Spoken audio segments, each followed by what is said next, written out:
Please subscribe for more. Beggar Prince. We look down upon the beggars of the empire. These lost souls are the poor and wretched of the land. Every city has its beggars. Most are so poor they have only the clothes on their backs. They eat the scraps the rest of us throw out. We toss them a coin so that we don't have to think too long about their plight. Imagine my surprise when I heard the tale of the Beggar Prince.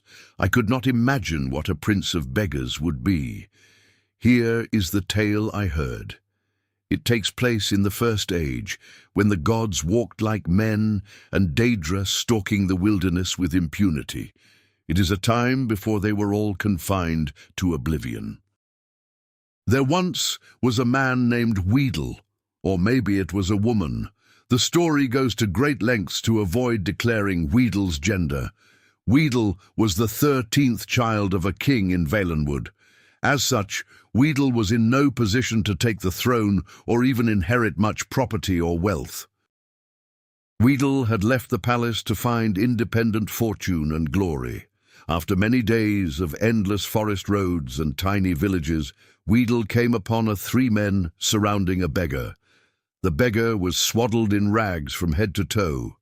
No portion of the vagabond's body was visible. The men were intent on slaying the beggar. With a cry of rage and indignation, Weedle charged the men with sword drawn.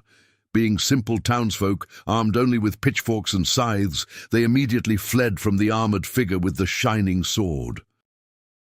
"Many thanks for saving me," wheezed the beggar from beneath the heap of foul rags. Weedle could barely stand the stench. "What is your name, wretch?" Weedle asked. "I am Namira." Unlike the townsfolk, Weedle was well learned. That name meant nothing to them, but to Weedle it was an opportunity. "You're the Daedric Lord," Weedle exclaimed. "Why did you allow those men to harass you?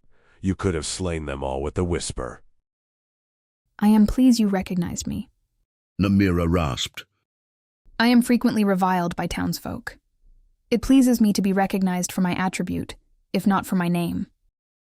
Weedle knew that Namira was the Daedric lord of all thing gross and repulsive.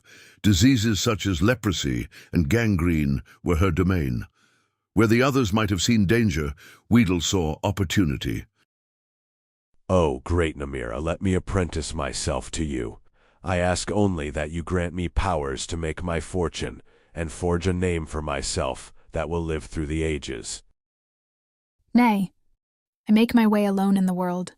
I have no need for apprentice." Namira shambled off down the road. Weedle would not be put off. With a bound, Weedle was at Namira's heel, pressing the case for an apprenticeship. For 33 days and nights, Weedle kept up the debate.